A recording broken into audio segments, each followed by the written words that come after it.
Hi, this is Chris Richards, the Eclectic Radical, and this is the first Eclectic Radical live stream. So thanks for joining me. I've got a few things I want to talk about today, but the big one is coronavirus, which is not going away anytime soon, is it? And which is going to hit 250,000 deaths sometimes this week. So let's just start with the most depressing thing we can think of. How's that sound? So, yeah, sometime this week we're gonna go past 250,000 coronavirus deaths, 250,000. There are going to be people who are going to blame that on folks, and who are going to tell you that you should blame that on folks. There are lots of people who actually deserve part of that blame, though. So don't be too quick to believe one person who says you should blame it all on one person. Best example I can think of is everybody and their cousin is going to be telling you to blame coronavirus on Donald Trump. Well, Donald Trump certainly deserves a lot of blame, and nobody should be letting him off the hook for it. At the same time, Donald Trump did not make decisions about when to close schools in New York City. Bill de Blasio did that. Donald Trump is not making decisions about letting nursing homes off the hook for their liability in letting patients get sick with and die of coronavirus. And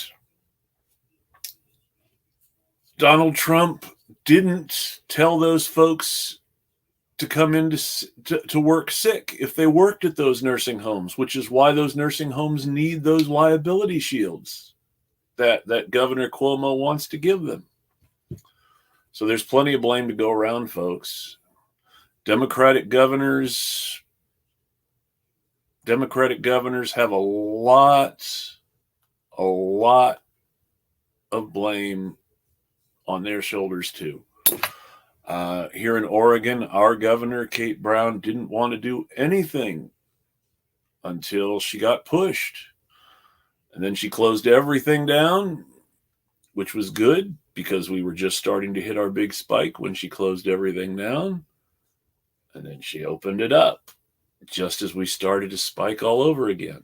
And now we're open except for a few counties. And it's only going to get worse. People are going to get sick. The hospitals are not going to be able to take the load, just like they couldn't take the load when this all started.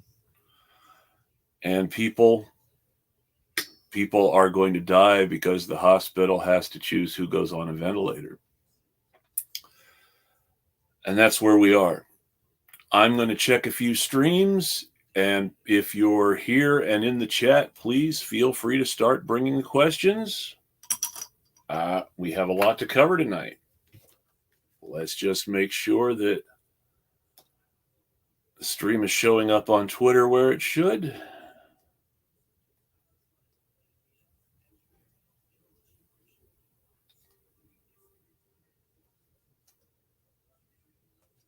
And I actually can't tell.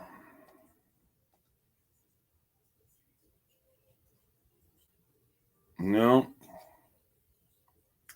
I can't tell. Great. I know we're on YouTube. Let me just confirm.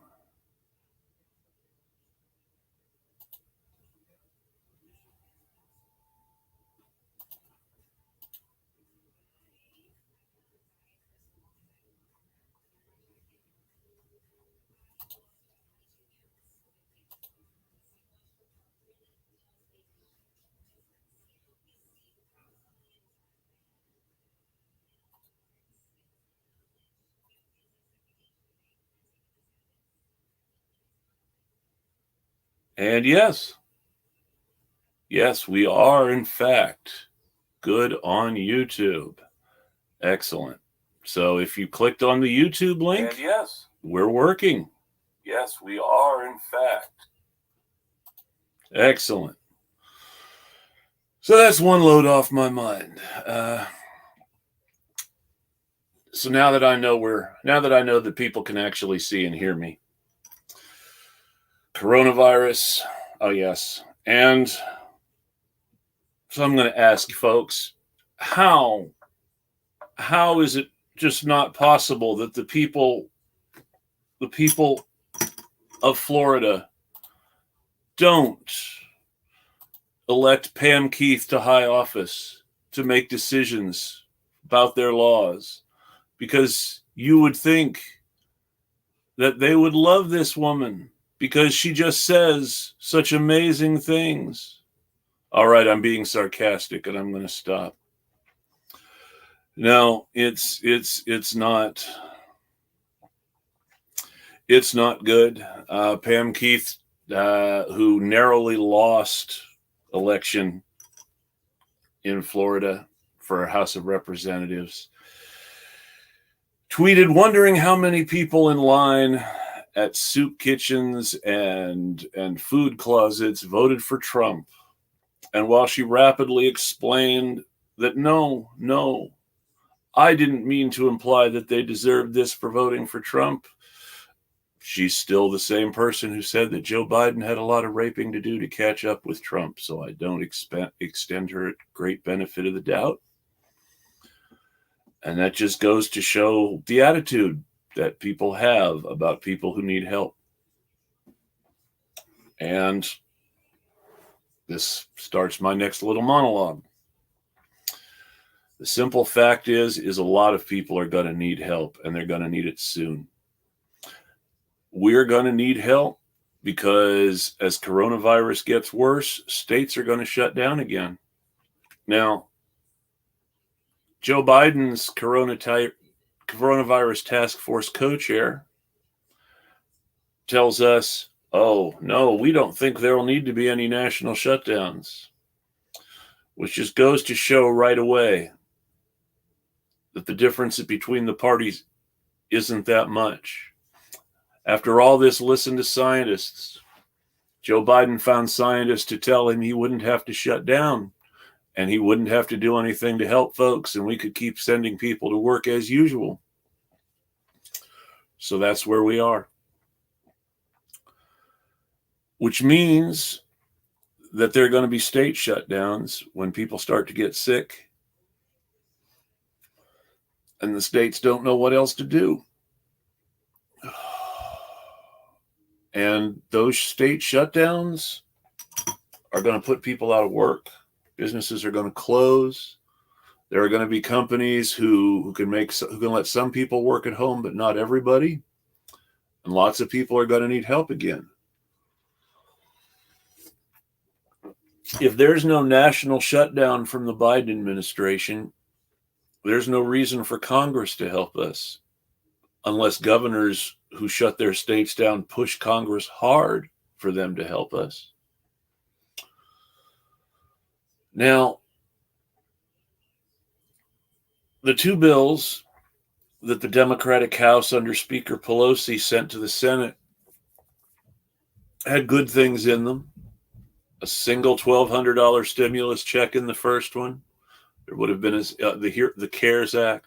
There would have been a second stimulus check in the HEROES Act had the Senate passed it. There were unemployment expansions in the CARES Act that gave people more money if they were out of work because of coronavirus.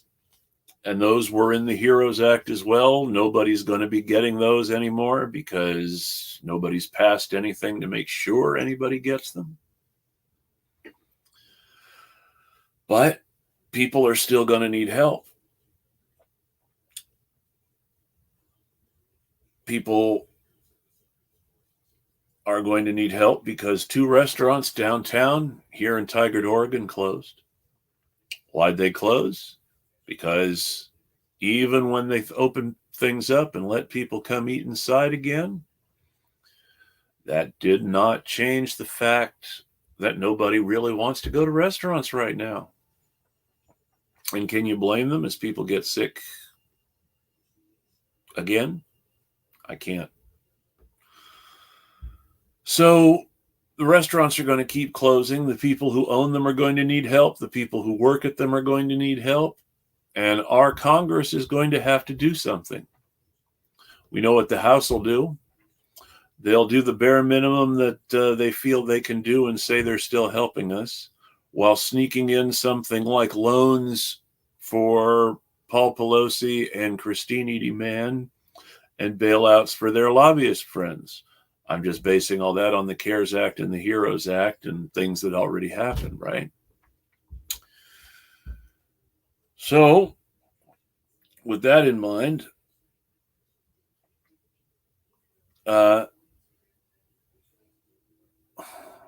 people are really going to need to call their congressperson and tell them you need help. You're going to want to call your senator and tell them you need help. And that's what's hopefully going to make something happen, is if we actually say we need it. The donors aren't going to do anything to help us. They've given up. The people in Congress will only help us if they have to keep their jobs, and a bunch of them, the election's over. There's nothing we can do to push there now. Which brings us to the Senate, which is going to have every incentive to block Joe Biden if it's a Republican Senate. And Joe Biden is not someone who's in a hurry to help us, but he's now going to be able to use a Republican Senate as an excuse unless Democrats win in Georgia and pull off a miracle. So, Georgia becomes the arbiter of our futures. If Republicans win Georgia, we're not going to help, and Mitch McConnell is the excuse for both Nancy Pelosi and Joe Biden. Just like Trump and McConnell were the excuses for Pelosi. Just like Pelosi was the excuse for Mitch. If Ossoff and Warnock win and we have a Democratic Senate, there's one less excuse.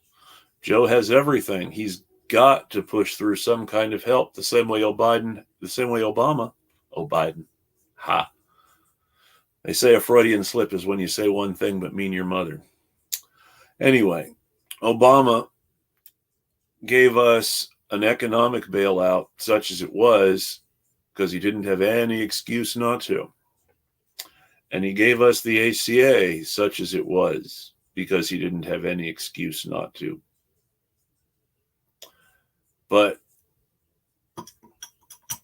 now that's not the case. Now they're going to be able to hide the way they've been able to hide while Trump was president. And if they can hide,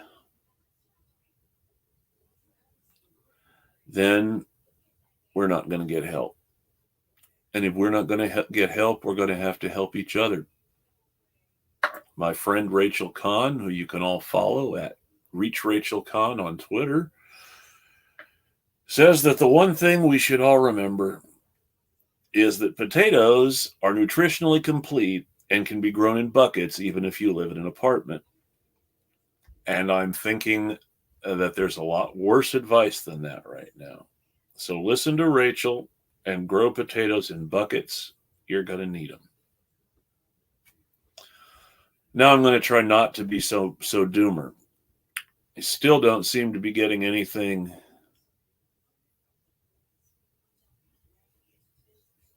in the chat.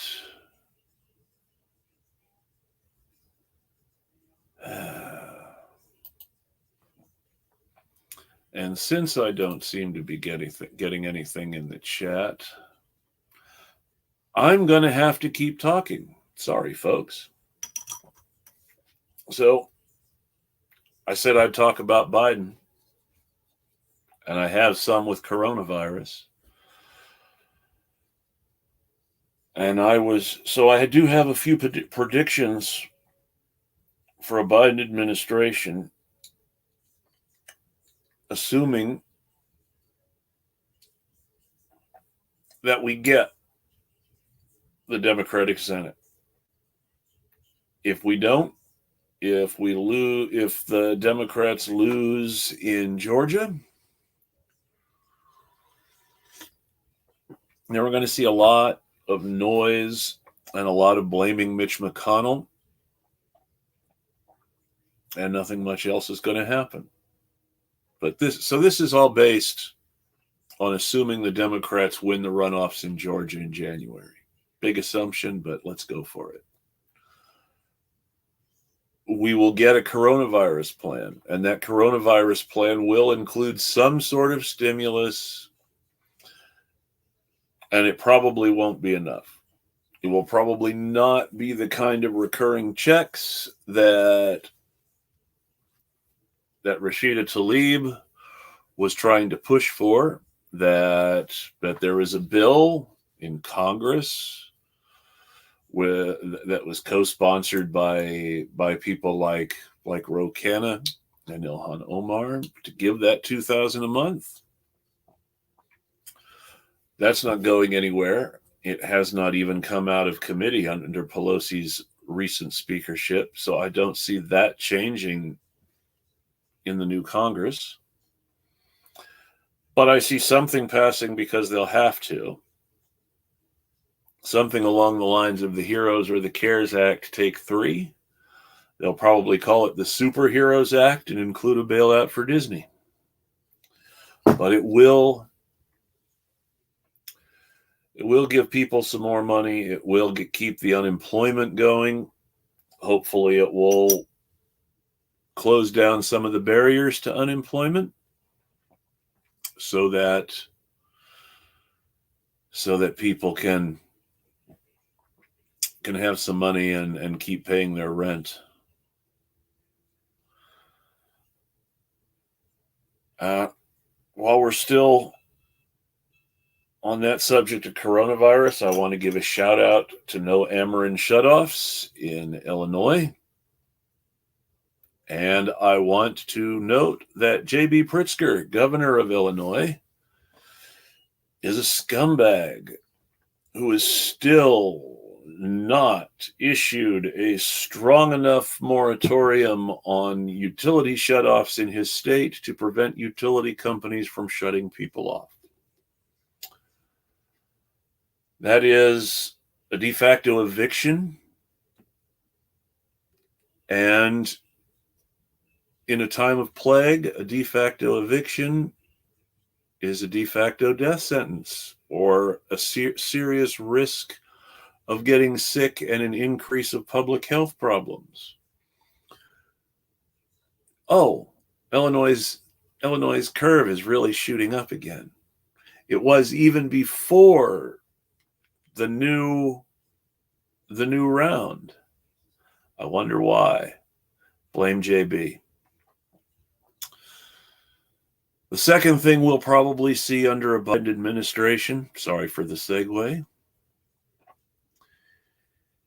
is an ACA expansion or an ACA reform.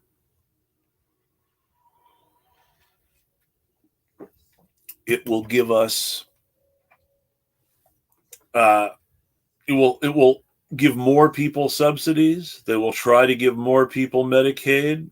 They will try to paper over the worst premium and deductible problems with the system as it exists right now. It will probably help some people the same way that the ACA helped people when it passed. It helped me. I will admit that here in Oregon, after we moved, when I had my first job and could not qualify through health care through my first job because it was too expensive, couldn't take it out of my check, I got on the Oregon Health Plan because of Medicaid and the Medicaid expansion. And I was glad to be on the Oregon Health Plan. I wish people in Texas had that ability to get Medicaid. I really do. With the same level as the people in the rest of the country, because that Medicaid expansion was the best thing in the ACA. Further Medicaid expansion will be the best thing in Joe Biden's expansion of the ACA. The real question is will it get to all the people who need it? Will states block it again? You would like to think that governors would not block a widening of state health services during a plague. But when austerity Andy Cuomo in New York cut Medicaid spending during the first round of coronavirus, you really can't rely on governors to do the right thing, can you? It's frustrating. It's frustrating because you would think now more than anything we would need leaders capable of doing the right thing. And instead we have paralyzed leadership that does not appear to have the will to act. They want excuses. They want people to hide behind. Joe Biden and Nancy Pelosi are going to be hiding behind Mitch McConnell. This is possible because Amy McGrath lost, which is possible because despite taking in $70 million in donations during the election cycle, Amy McGrath couldn't hire consultants who couldn't convince her not to run as a Trump Democrat when the whole point of running against Mitch McConnell was a referendum against Trump. But no, there wasn't one consultant in all of Amy McGrath's campaign who didn't speak up and say, hey, maybe you should run against Trump. And because of that, Mitch McConnell is going to lead the Republicans in the Senate. And he's going to be the majority leader if the Georgia Republicans are reelected.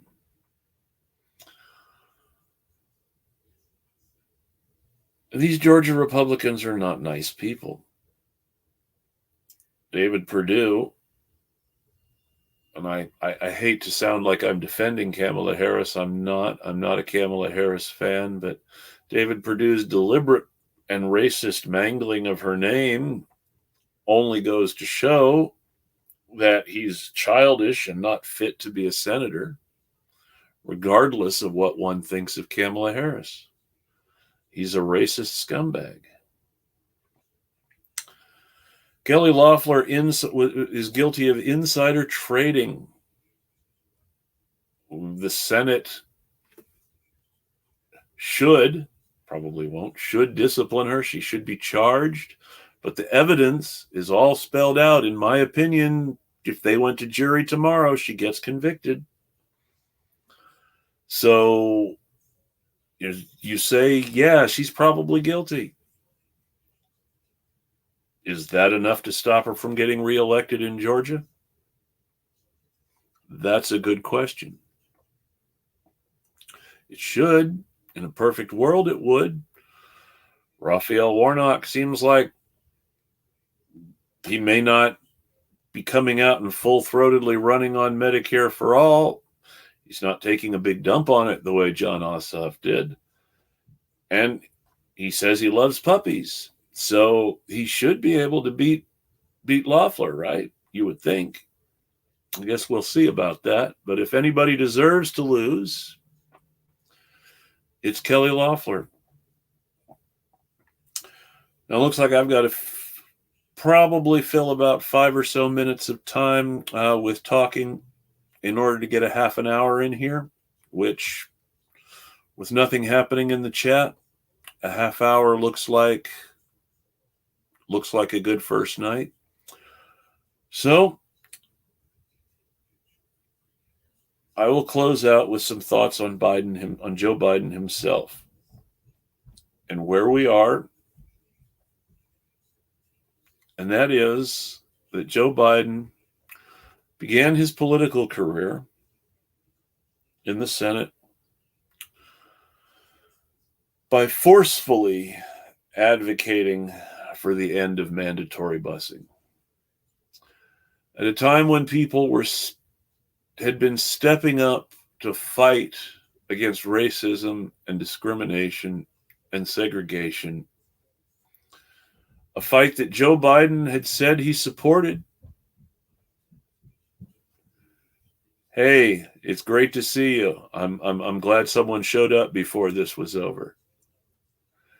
Joe Biden really isn't the person to step up now and lead us in a fight for human dignity against racism and capitalism and imperialism. He's someone whose political career was supposedly built on pushing back against racism. He was elected to his county board of supervisors in Delaware fighting segregation. But then once he was senator, he folded and surrendered to it because it was the easiest thing to do. And one of the issues that wasn't talked about as much as it should have been during the Amy Coney Barrett hearings was that Amy Coney Barrett may think Brown v. Board of Education was decided wrongly, and that we should go back to the kind of de jure segregation that we had in the Jim Crow days before Brown v. Board. It should have been talked about more because it's a serious thing. What we should also talk about more, because it's a serious thing, is that on a de facto, for real, in the real world level, then I would have to say,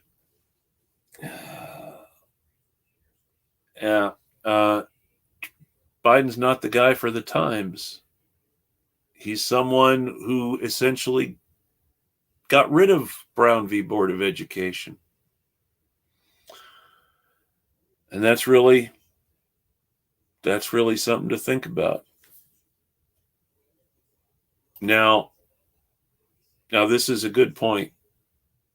This is a really good point. This is something that lots of people talk about on Twitter. Do people really want to win? Are they really as stupid as they seem?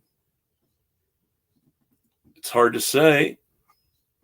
If you were trying to make the argument that the Democrats want to lose, then running Ossoff again after he lost a congressional race, only for the Senate on a bigger scale, sort of makes it look like maybe they're not running someone they think could win.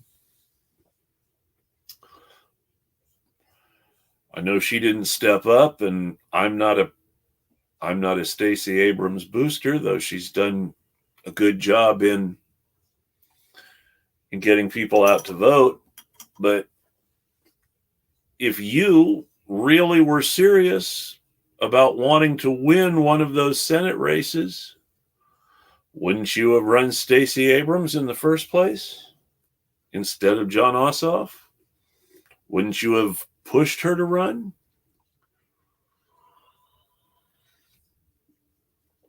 So I kind of think that Lock on Stocks is right, and that maybe the DNC doesn't want to win those races. Maybe they would rather have people to hide behind.